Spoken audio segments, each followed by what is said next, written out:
Hello students, so today I will teach you about dimension and today is our topic is dimension. तो आज मैं आपको पढ़ाऊंगा dimension के बारे में कि what is dimension, why we use dimension. So याद रखिएगा कि डायमेंशन सिर्फ और सिर्फ फिजिकल क्वांटिटीज़ की निकलती है, सही है.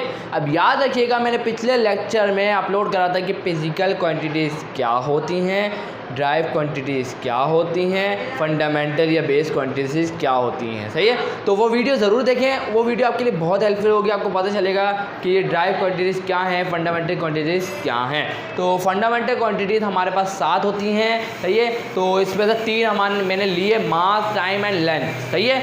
और भी होती है ल्यूमिनस, इंटेंसिटी, कैंडल, टेम्परेचर और बहुत सी हैं. तो यहाँ देखिए 7 है, सिर्फ और सिर्फ फंडामेंटल कितनी 7 हैं.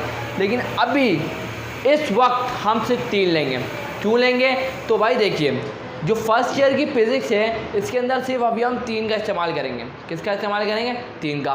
बाकी जो सेकेंड ईयर की फिज़िक्स है, फर्स्ट ईयर की फिज़िक्स में ये सिर्फ 3 इस्तेमाल होंगी और सेकेंड ईयर की फिज़िक्स में और इस्तेमाल होंगी, वो मैं आपको बताऊंगा सेकेंड ईयर में, सही है. अब बात करें कि डायमेंशन है क्या, सही है. तो याद रखिएगा डायमेंशन फिज़िक्स के अंदर कुछ अलग ही होती है. देखिए the word dimension has a special meanings in physics, सही है. तो ये किस लिए इस्तेमाल होती है? देखें, it is use to denote the nature of physical quantities. वो फिजिकल क्वांटिटीज़ का नेचर बताती है. अब ये कन्फ्यूजन आती है कि ये नेचर क्या आ रहा है. भाई देखें, आप ये समझें कि ये इसकी जो ये मास है ये सिर्फ इसकी क्वालिटी बता रही है. भले ही देखें भले ही a distance is measured in any unit. वो जो डिस्टेंस है आप किसी भी यूनिट में मेजर करें, सेंटीमीटर, मीटर, किलोमीटर, माइल्स, तो बहुत सारे यूनिट होते हैं. तो आप इनमें कोई भी यूनिट रख लें, लेकिन जो उसकी क्वालिटी है, सही है, वो लेंथ ही रहेगी. क्योंकि आप इसको किस में मेजर कर रहे हैं? लेंथ ही मेजर कर रहे हैं, भले ही वो कोई से भी यूनिट में मेजर कर रहे हों. तो क्या लिखा हुआ है? It is always a distance. वो हमेशा क्या रहेगा? डिस्टेंस रहेगा और उसकी जो डायमेंशन है वो लेंथ होगी, सही है. तो याद रखिए ये आपको बहुत मैटर करती है कि यहाँ यूनिट मैटर नहीं करता. यूनिट कोई भी हो, जैसे कि मास है, तो अब ये देखें मास है. अब देखें मैं एक चीज़ है उसका हम लोग मीटर में भी मेजर कर रहे हैं. मास है, किलोग्राम में भी कर सकते हैं, ग्राम में भी कर सकते हैं, माइक्रोग्राम में भी कर सकते हैं, मिलीग्राम में भी मेजर कर सकते हैं. तो बहुत सारी यूनिट है मास की भी, लेकिन इसकी क्वालिटी क्या है? तो आप बोलेंगे मास है. वो क्या क्वालिटी है? मास.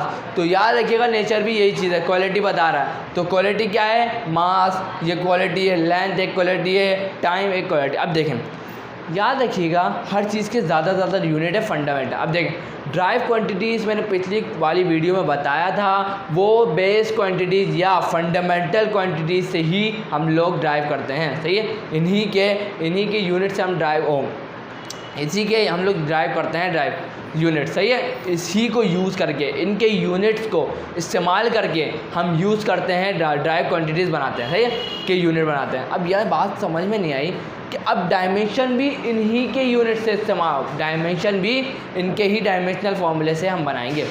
कैसे?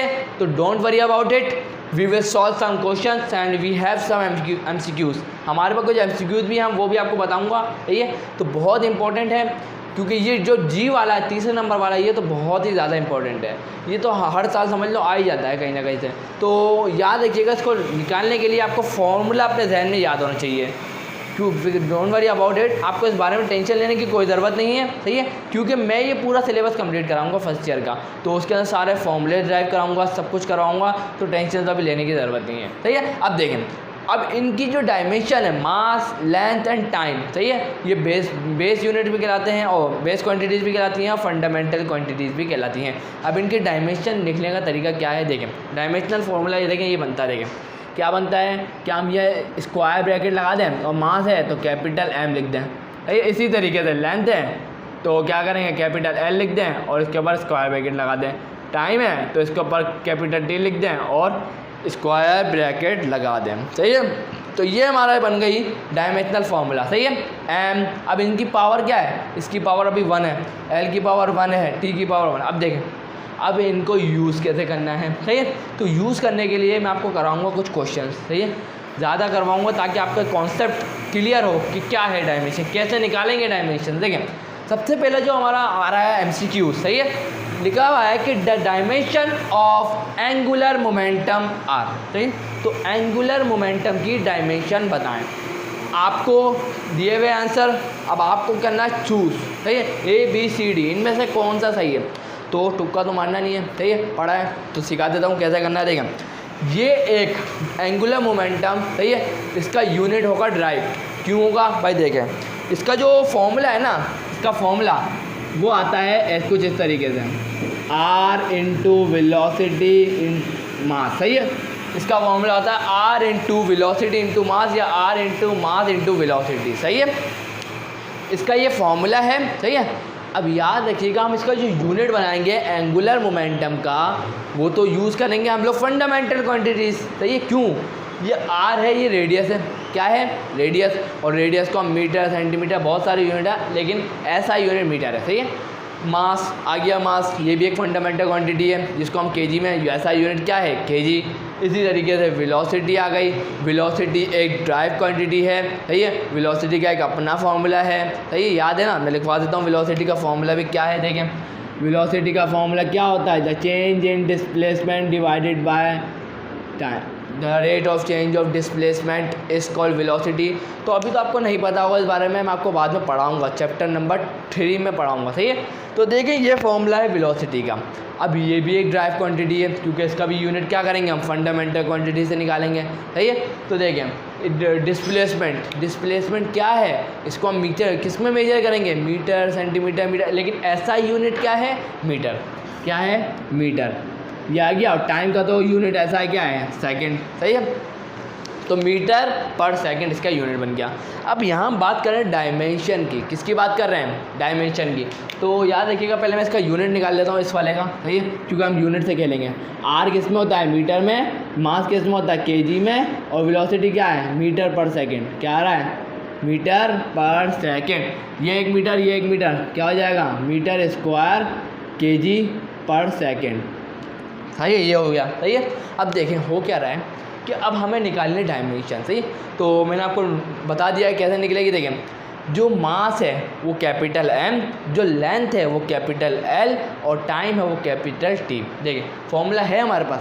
देखें भाई क्या कर रहे हैं हम, देखें मीटर है, सही, मीटर का जो डायमेंशन है वो कैपिटल L, सही है। उसके बाद इसके ऊपर स्क्वायर है तो हम इसके ऊपर भी स्क्वायर लगाएंगे, सही है। केजी है तो केजी का जो मास है, सही है, मास, तो ये मास है तो ये कैपिटल M एक ही है तो कोई पावर नहीं आएगी।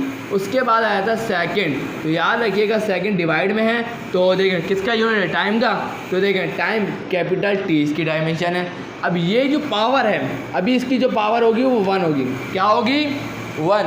तो अब अगर जब भी हम किसी चीज़ को डिवाइड से मल्टीप्लाई में लेके जाते हैं तो उसकी पावर अपोजिट हो जाती है। जैसे कि अभी ये पॉजिटिव है तो मल्टीप्लाई में जाते ही इसकी पावर नेगेटिव हो जाएगी, सही है। तो देखें तो कुछ इस तरीके से दिखाई देगा L स्क्वायर मीटर T-1। तो this will be the dimension. या अगर इसको मैं सिंपल फॉर्म में लिखूँ तो याद रखिएगा इसको मैं ऐसे लिखते हैं M पहले L बाद में, और ये तो M एक ही है L स्क्वायर T-1, और अगर ब्रैकेट लगाएंगे तो ये आ गया हमारा, सही है। तो ये हमारा डायमेंशनल फार्मूला बन गया, सही है। तो अब इनमें से देख लेते हैं कौन सी है। तो M स्क्वायर T-1 मतलब दिस इज करेक्ट, सही है। तो इस तरीके से निकालनी है डायमेंशन, समझ गए होंगे। तो अब हम बात करेंगे दूसरी वाली डायमेंशन की, सही है। तो डायमेंशन को थोड़ा डिटेल में पढ़ना है, समझा रहा हूँ कैसे करना है, कैसे निकालनी है, तो याद रखिएगा, सही है। तो अब बात करेंगे किसकी बात करेंगे, किसकी डायमेंशन निकालेंगे, मोमेंटम की। डायमेंशन तो बहुत निकाल सकते हैं क्योंकि फॉर्मूले बहुत हैं, जितने ज़्यादा फॉर्मूले उतने ज़्यादा डायमेंशन, क्योंकि फंडामेंटल तो सिर्फ 7 ही है, इसको तो कोई टेंशन ही नहीं है, क्योंकि फंडामेंटल से ही हम लोग निकालेंगे, ड्राइव, और ड्राइव हमारा इसी से होगा, सही है। तो याद रखिएगा, तो अब हमें मोमेंटम का फॉर्मूला पता होना चाहिए क्योंकि हम इसके निकालने जा रहे हैं डायमेंशन। तो डायमेंशन याद रखिएगा, फॉर्मूला याद है तो यूनिट भी पता कर सकते हैं और डायमेंशन भी पता कर सकते हैं। देखें जो मोमेंटम का जो फॉर्मूला होता है वो होता है P = m × velocity. P is the momentum, सही है। तो यार ये देखें अब यहाँ पर इसकी जो यूनिट बनता है मेरे, ये देखें मास, सही है, आ गया मास कैपिटल M। सही है। तो इसका जो यूनिट होता है SI यूनिट kg होता है। वेलोसिटी का मैंने निकाल दिया, ये रहा, मीटर पर सेकेंड होता है। तो ये आ गया। अब देखिए ये आ गया, मास आ गया। मास को देखने क्या है, मास हम लोग लिखते हैं कैपिटल M डायमेंशन में, और वेलोसिटी है तो ये बन जाएगा, देखिए कैसे, देखिए देखा, मीटर है, क्या है मीटर, और मीटर किसका है, लेंथ, क्या है लेंथ, तो यहाँ L आ गया, सही है। और सेकंड क्या है, टाइम की डायमेंशन क्या है, T, और याद रखिएगा ये S जो है डिवाइड में है, मैंने डिवाइड से मल्टीप्लाई में लाया हूँ, तो उसका जो साइन है पॉजिटिव था, अब जाके क्या हो जाएगा, नेगेटिव। तो ये इसकी डायमेंशन है, देख लेते हैं क्या है, MLT-1, ये है एंगुलर मोमेंटम की डायमेंशन, ये है, सही है। तो लीनियर मोमेंटम बोलते हैं इसको, लीनियर मोमेंटम की डायमेंशन ये है, एंगुलर मोमेंटम की डायमेंशन ये है, सही है। और इसको हम इससे भी ऐसे लिख सकते हैं, सही है, स्क्वायर ब्रैकेट में, सही है। अब देखें हो क्या रहा है, सबसे इम्पॉर्टेंट MCQ जो इसमें है वो सिर्फ और सिर्फ G वाला है, ये बहुत इंपॉर्टेंट MCQ है। अब याद रखिएगा, मैंने आपको सबसे पहले ही बता दिया है, फॉर्मूला याद तो यूनिट आराम से निकलेगा, यूनिट निकलेगा तो आराम से आप क्या कर सकते हैं, डायमेंशन निकाल सकते हैं, ये मेरा तरीका, सही है। देखिए भाई क्या है, अब G का यूनिट, G आया है क्या, ये G कौन सा G है, ये याद रखिएगा, ये ग्रेविटेशनल कांस्टेंट है, सही है। छठे चैप्टर में पढ़ेंगे कि ये G क्या है, इसकी खास वैल्यू क्या है, तो पूरी डिटेल पढ़ेंगे। तो अभी सिर्फ और सिर्फ फॉर्मूला लिखवा देता हूँ, क्या है, देखिए फॉर्मूला ये है, चलो मैं ब्लैक से लिखता हूँ ताकि आपको हर चीज़ नज़र आए। फॉर्मूला ये है कि G, सबसे पहले मैं एक फॉर्मूला सिंपल लिखूँगा, G M1M2/G R², क्या है, ये फॉर्मूला है gravitational universal law of gravitation का फॉर्मूला है ये, सही है। इसके बारे में डिटेल में पढ़ेंगे, लेकिन अभी डायमेंशन निकालना है, सही है। तो याद रखिएगा G के लिए अरेंज करना है, किसके लिए अरेंज करना है, G के लिए, क्योंकि हम लोग डायमेंशन या यूनिट जो भी निकालेंगे वो G का निकालेंगे, तो G के लिए रखना पड़ेगा। देखिए अब ये R² यहाँ डिवाइड में, यहाँ आगे क्या होगा, मल्टीप्लाई, यही होगा। और ये M1 M2 क्या है, G के साथ मल्टीप्लाई हो रहा है, तो यहाँ आगे क्या हो गया, डिवाइड, यही हो गया, और ये बन गया G के लिए, सही है। अब याद रखिएगा कि ये फोर्स है ना, फोर्स का एक अलग यूनिट होता है भाई, फोर्स का एक अलग यूनिट होता है, क्योंकि फोर्स का एक फॉर्मूला होता है, और ये ड्राइव क्वांटिटी बन गई। अब देखिए मास इनटू एक्सेलरेशन एक खुद ड्राइव क्वांटिटी, जिसका फॉर्मूला होता है the rate of change of velocity, ये इज कॉल्ड एक्सेलरेशन। रेट का मतलब होता है किसी भी चीज़ को डिवाइड कर दो टाइम से, सही है। तो ये वेलोसिटी आ गई। अब वेलोसिटी का एक फॉर्मूला है हमारे पास, मीटर पर सेकंड, सही है। वेलोसिटी का फॉर्मूला है, उससे हमने निकाल लिया इसका यूनिट, तो ये होता है मीटर पर सेकंड, और ये हो गया सेकंड, ये सेकंड इससे आगे मल्टीप्लाई होगा तो बन जाएगा मीटर पर सेकंड स्क्वायर, सही है।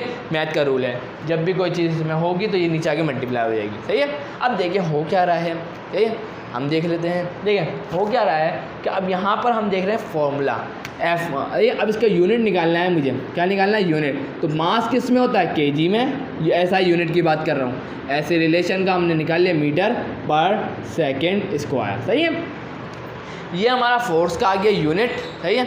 अब देखते हैं इसको, सही है। अब हम निकालने किसकी है, G की, फोर्स की अभी मिली है, फोर्स की अभी हमें मिली है, सही है, यूनिट, सही है। अब इसका जो रेडियस है, अब देखिए मैं अगर ये लिखता हूँ kg मीटर पर सेकेंड स्क्वायर मल्टीप्लाई बाय, अब ये R क्या है, रेडियस, और रेडियस क्या होता है, मीटर ही तो होता है, तो मीटर स्क्वायर ये हो गया, मीटर स्क्वायर ये हो गया। और ये मास है ना, M1 और M2 क्या है, मास है, तो दो, एक का तो kg आ गया मास, दूसरा वाला भी kg होगा, ऐसा यूनिट है, तो kg multiply by kg equal to kg square, और ये बराबर हो गया G के, सही है। अब देखें हो क्या रहा है, देखें यहाँ पर जो ये S² है ना, ये डिवीज़न में है, क्या है, डिवीज़न में। देखें अब इसको हम सॉल्व कैसे करेंगे पता है, अगर देखें तो यहाँ पर मैं अगर इसको मल्टीप्लाई करूँ, kg metre cube over second square over kg square, ऐसे ही लिखूँगा। ये सेकेंड स्क्वायर इसके आगे मल्टीप्लाई नहीं होगा क्या, आप बोलेंगे होगा सर, यही होगा। देखें तो यहाँ पर क्या हो रहा है, kg metre cube over kg square second square, तो ये एक kg कट गया इससे, सही है, बाकी बच गया। अब देखें अब हमारे पास ऊपर क्या बचा है हमारे पास ऊपर metre cube over kg second square equal to G, सही है। अब देखें ये हमारे पास आ गया इसका यूनिट, क्या आ गया इसका यूनिट, कैसे आया, F/r², फोर्स का जो हमने यूनिट निकाला वो आया kg मीटर पर सेकंड स्क्वायर, सही है। और यहाँ पर आ गया ये मीटर से, इस मीटर से मल्टीप्लाई हुआ, सही है। तो ये मीटर से मल्टीप्लाई होने के बाद क्या हुआ कि हमारे पास let me think about it, सही है। देखें भाई ये आ गया इसका यूनिट। अब देखें हो क्या रहा है, देखें भाई अगर मैं आपसे पूछूं, सही है, सपोज करना, देखें ये kg डिवाइड में है, सही है। अब ये kg किसकी डायमेंशन का है, तो आप बोलेंगे ये मास है, क्या है, और ये किसकी डायमेंशन क्या है, कैपिटल M, सही है। तो ये डिवाइड में ना, इसको तो मुझे मल्टीप्लाई में ले जाना पड़ेगा, और जब ये अभी प्लस में है ऊपर जाके इसके डायमेंशन क्या बनेगी, देखें कुछ इस तरीके से M इन्वर्स, क्योंकि ये नीचे क्या था प्लस में था, ऊपर जाके -1, और जो सेकंड है ये भी इन्वर्स होगा, लेकिन पहले L की बात करें तो L3, और जो सेकंड है वो है T, उसकी डायमेंशन कैपिटल T से डिनोट करते हैं हम, और यहाँ पर ये T, और ये अभी स्क्वायर क्या है, तो मैं आपसे पूछूंगा तो आप बोलेंगे कि ये तो अभी पॉजिटिव है, मल्टीप्लाई में जाएगा तो नेगेटिव, तो ये बन गया -2, और ये आ गया इसकी डायमेंशन, किसकी, ग्रेविटेशनल कांस्टेंट की डायमेंशन। अब हम सवाल में देख लेते हैं कि ये मौजूद है, तो देख सकते हैं M इन्वर्स, तो यहाँ देख सकते हैं M इन्वर्स तो सिर्फ एक ही में है, और ये M inverse L3T-2, M inverse L3T-2, मतलब we have successfully solve this. तो भाई अब क्या करना है, चाहिए, तो व्हाट नेक्स्ट, तो भाई अब आपकी बारी है कि अब आप जो डायमेंशन निकालें, हार्ड वाली डायमेंशन मैंने करा दी, अब आप क्या करेंगे कि आप ज़्यादा से ज़्यादा डायमेंशन निकालें ताकि आपकी प्रैक्टिस हो, जितनी ज़्यादा प्रैक्टिस उतने ज़्यादा नंबर लेंगे आप, सही है। तो यही था आज का टॉपिक, ज़रूर सॉल्व करिएगा, ऐसे relation, velocity, momentum, linear moment angular momentum, torque, फॉर्मूले तो बहुत है, डायमेंशन सबकी निकालें, लेकिन कोई कोई ऐसे भी है जिनकी डायमेंशन नहीं होती, सही है ना, तो इस बात का ख्याल ज़रूर रखिएगा। तो सही है, तो अभी के लिए बस इतना ही, और याद रखिएगा थीटा की डायमेंशन नहीं होगी, क्योंकि थीटा क्या है, एक सप्लीमेंट्री यूनिट होता है थीटा का, तो उसकी डायमेंशन नहीं होती, वो डायमेंशन लेस होता है। तो बस आज के लिए इतना ही, वीडियो अच्छी लगी तो लाइक ज़रूर करिएगा, चैनल को सब्सक्राइब करना ना भूलिएगा। Thanks for watching, love you all.